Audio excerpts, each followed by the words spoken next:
I wanted to demonstrate a program I made with RFTools Control, and purpose of it is it uses the Atomic Reconstructor to change the Minecraft dies to whatever you want based on this screen here.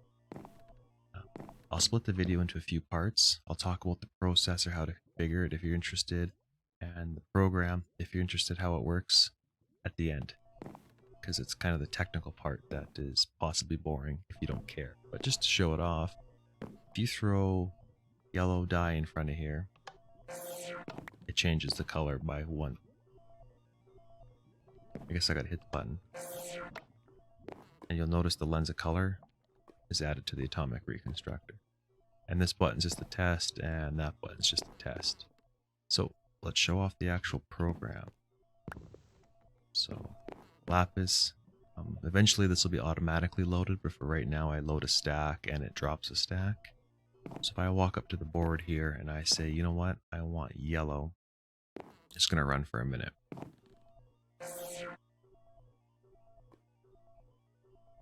So I pick yellow, and yellow has an ID of 11, and lapis, the one I always start with, is a 4. So 11 minus 4 is 7, so it's going to run 1, 2, 3, 4, 5, 6, 7 pulses.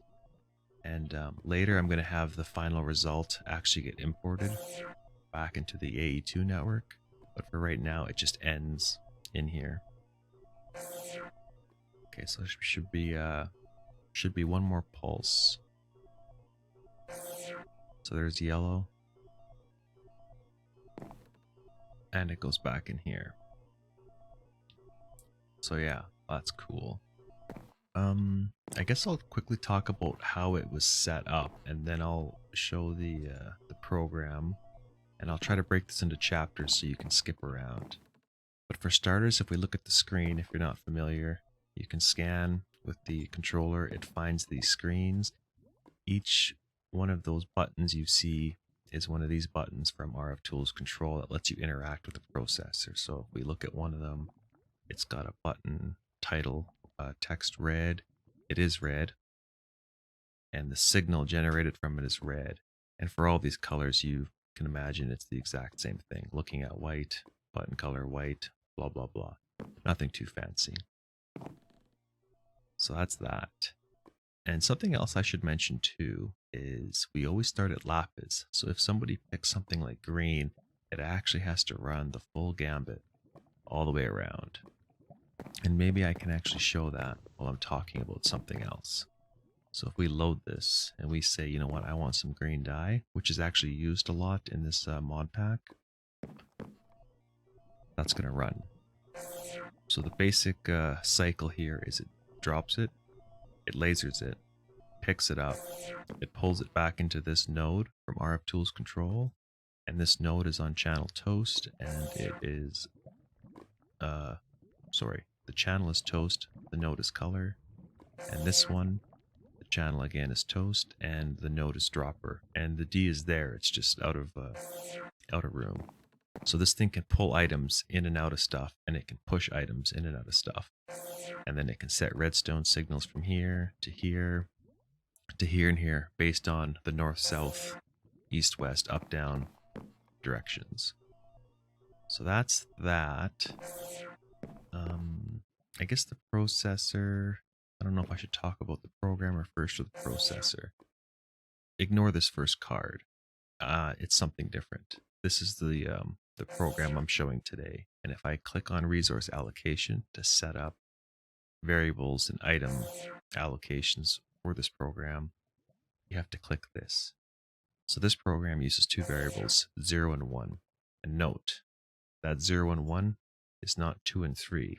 Specifically in the program referred to as 0 and 1, because this program here is using the first 2. So this program card 2, I named it AA color, actually additions color thing, 0 and 1. And I'm using item inventory in the process 0. And I have it set to exclusive mode. I don't exactly know how this works, but my understanding, and I may be wrong, is it limits this card to only run on CPU 2. It's actually CPU 1. This is CPU 0. This is 1, I believe. And I've got two CPUs in here. And I wanted to make sure that the programs didn't interact with each other, so I've kept them separate. And I believe that's how this works. And so yeah, two CPUs for the two programs. I got a bunch of RAM chips for lots of memory, and then an advanced network card that lets me talk to the nodes down here and up there.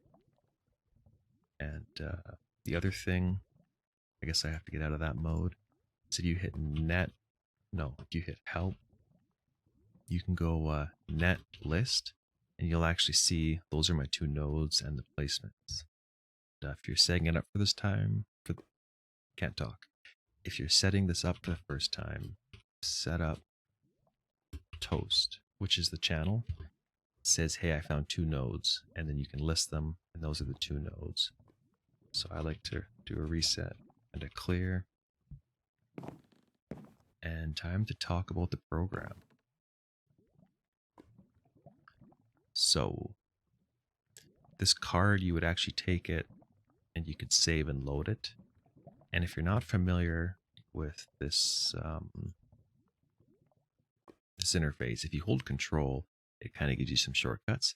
But what's really cool about this mod is if I hit Control A, if I hit X, Control X, it actually cuts everything into my notepad on my computer, and I could paste it and save it, like just in a text file. It's just, I think it's a JSON format, so that's really cool. It lets you save something from world to world. If I decide to delete this world, I could keep this program. But anyways, the logic. There's always an entry point to the program. It has to start somewhere. And this is, again, this is my understanding. I could be wrong, but I've played around with this for a bit, so I'll explain it how I understand it. Yellow is where the program starts. It's like an entry point. So each one of these buttons I had on the wall is an entry point. 1 to 15 colors, minus the blue one, lapis, because there's no point crafting itself, so it's not there.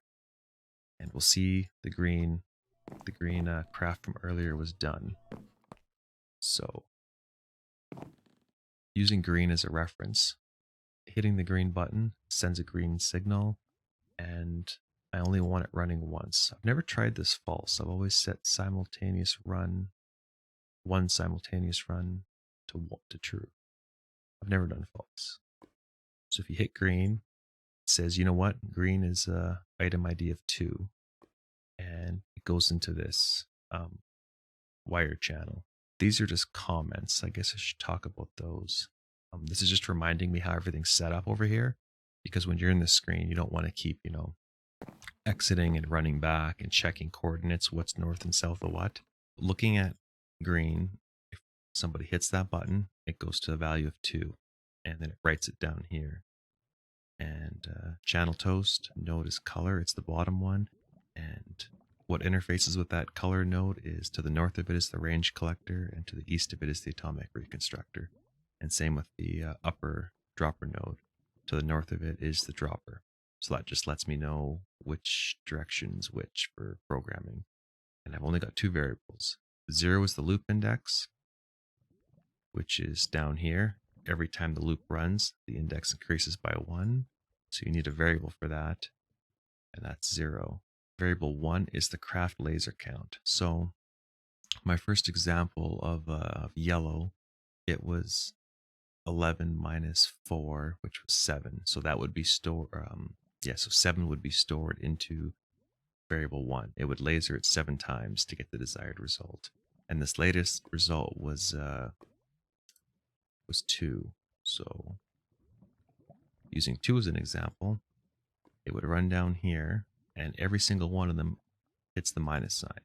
That's the way it's laid out. So the last number in the last number that was calculated, I guess, minus 4, which is lapis, it's a constant, gets written to variable 1. And notice that says variable and there's a 1. But that's different than doing a variable. You gotta watch that. So variable 1 is written. So -2, if we're using green as an example, 2 minus 4 is -2, gets written to a variable 1. And then it looks. That last number, is it less than 0? Well, it is, so it takes the red path, and it actually takes variable 1, which is -2, plus 16, which is 14. And this is what you got to catch. I've made mistakes on this lots. This is a variable 1, but over here, that stands for value 1. So you actually have to say that's a variable of 1, and -2 is there, if that makes sense. So -2 is here, plus 16 is 14. If you would have just done this and put a 1 in, it would have been 1 plus 16 is 17. So we don't want that. We want a variable of 1. So -2 plus 16 is 14. So write 14 back to variable 1. And again, notice the text here. You got to really pay attention for value 1, value 2 versus a variable. Because you can use a variable referencing a variable, and it gets kind of down a rabbit hole, in my experience. And I think I messed that up, didn't I? That's supposed to be a 1. Ooh, oh no. Supposed to be a 1. I hope. Yeah. So 14 is written to variable 1. And then go back down here and then just print how many times the laser has to run. The Atomic Reconstructor has to shoot the die to change it. That's what's in variable 1. And using yellow as an example, it would have been 11 minus 4 is 7. So it would have went, 7 is greater than 0. So it would have just finished. So either path, it ends at calling another operation using signal craft. So if we go further down, we'll see the entry point signal craft is here, and it goes down. So the first thing that happens is I initialize my loop variable, because every time a program runs, you have to clear it. I always made that mistake in the beginning, is I'd use a loop and it would stop working for me, and it's because it would start and then it would end because the index had already incremented. So you have to reset it. This is basically a reset at the start. The signal runs, you take 1, I write 1 to variable 0. So every time this runs, it clears it so the loop starts from the beginning. So this is the starting point. Using variable 0, as you can see here, which is a 1. So we take a 1, we write it to variable 0, and then we use it here. So starting at 1, end on whatever was in variable 1. So in the case of green die, it's 14, and in the case of yellow, it is 7. So this loop would run 14 times and end at 14, or it would run 7 times and end at 7, based on those two examples. So green is the loop. It would run once and then restart, and then run twice and then restart, etc., etc. And then red is how it ends, and that just prints the loop count. So again, 0 is the index of the loop count, and printing 1 here is the craft laser count. And those are there for just debugging purposes. But let's talk about the actual main part of the program here. The first thing we do when it has to run is it looks at the node dropper, and on the north side of it, it sets the redstone to that to 15. So if we look, that node makes the north side of it a redstone level of 15, which activates that and it drops them.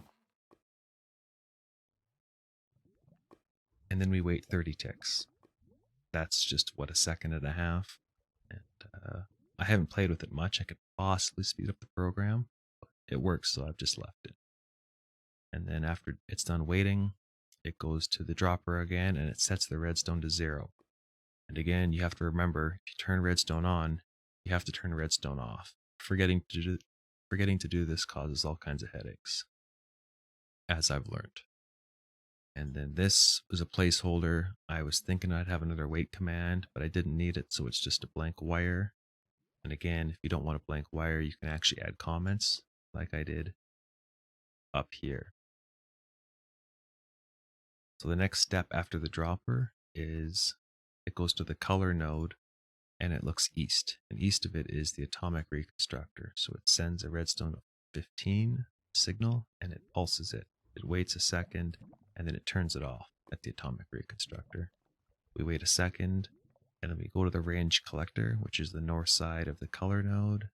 And this one's backwards just because of how actually additions works. This is set to redstone mode pulse. You can change it with a redstone torch, and this is set to redstone mode deactivation. So they're kind of inverted of each other. Anyways, range collector, level 0, wait a second, and then deactivate it. And wire, again, I was thinking a wait command, but I decided not to. And fetch the items. So for this fetch the items operation, I'm looking in inventory north of the color node, which is the range collector, because it would have just picked up the die, and all these are optional.